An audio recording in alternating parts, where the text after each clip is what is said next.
Ladies and gentlemen, welcome to show number 15 by the Hippie Pastor.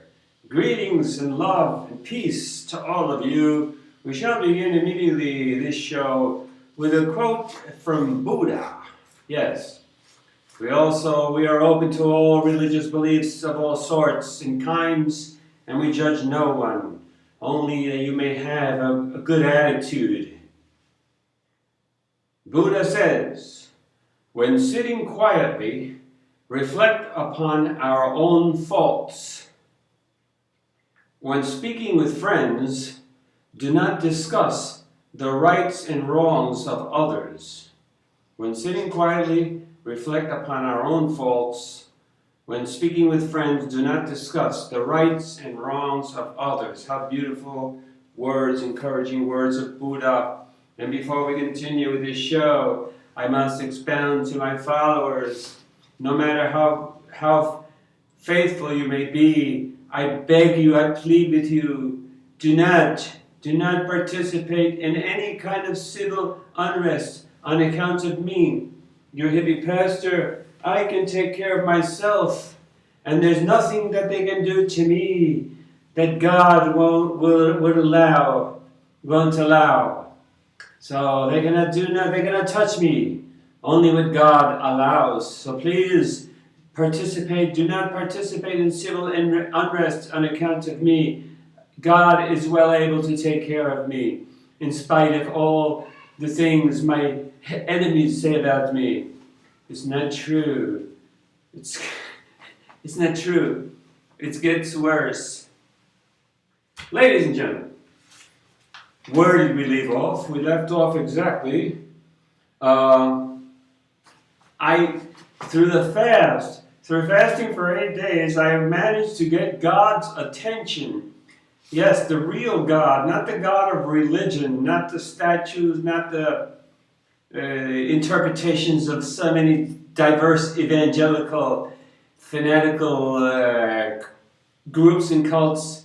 No. The real creator of the universe, the one who invented the female sex, the vagina and the penis, the trees, the flowers and the trees, the birds and the bees, and all the beautiful things and the oxygen that we breathe. What a creator, what a magnificent artist if you take time to go look at the sunset and see the beauties of nature. That is the personality of God. And this is the God whose attention I summoned by fasting, by going on a hunger strike. I wanted to go to long haul, but the Lord, something told me to stop after 8 days of only drinking water. And seeing this man that I saw, it was revealed to me in this young man that there was a spirit of peace and love that his soul was full of, and I recognized it, and I knew that that's what I needed, man. So then I continued with my Bible study bits and pieces, and I continued with the search of the words of Jesus, because I wanted to know what Jesus' personality really was like, aside from Christianity. So, but then one thing happened. Was that it was near Christmas. Christmas was like, I don't know, a month away, and I hadn't seen my blood family, my primary support group, as they call it in psychology. Your primary support group is your immediate blood relatives. I hadn't seen them in a couple of years. They actually had kind of disowned me because I was lost in the sauce of drug addiction. Can't really blame them.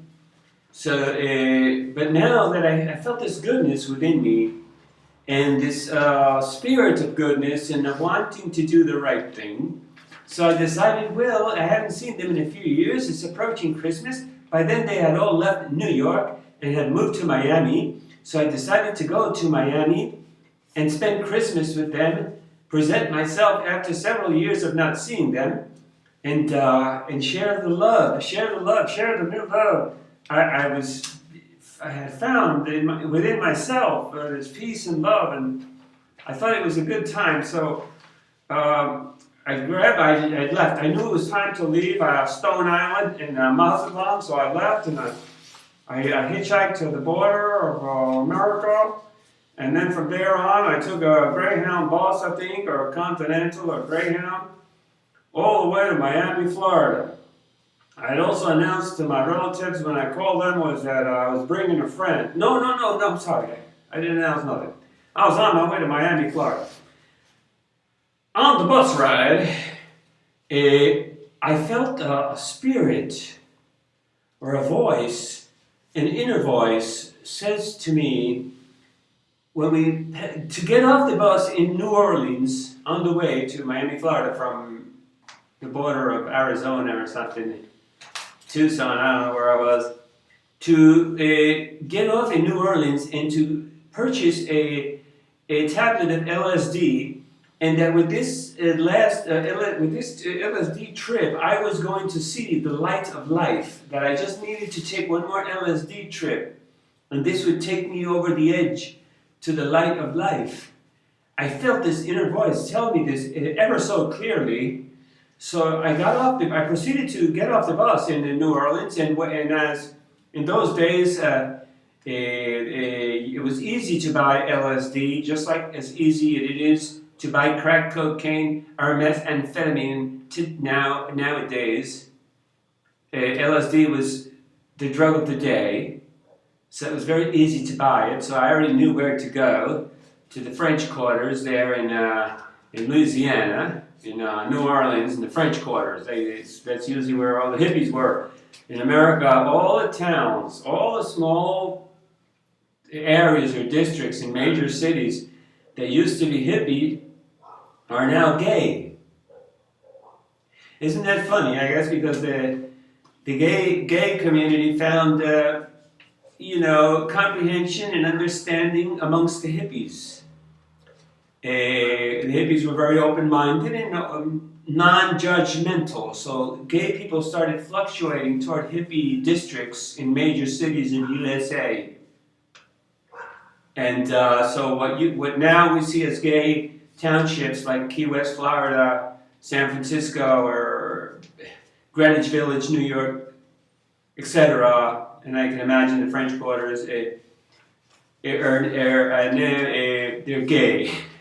gay towns, but they used to be hippie villages. And then the gays started just coming in, so many of them that I guess the hippies started, most of them leaving that area. They were heterosexual, man. We could put up with this, but now you're taking over, so we'll leave.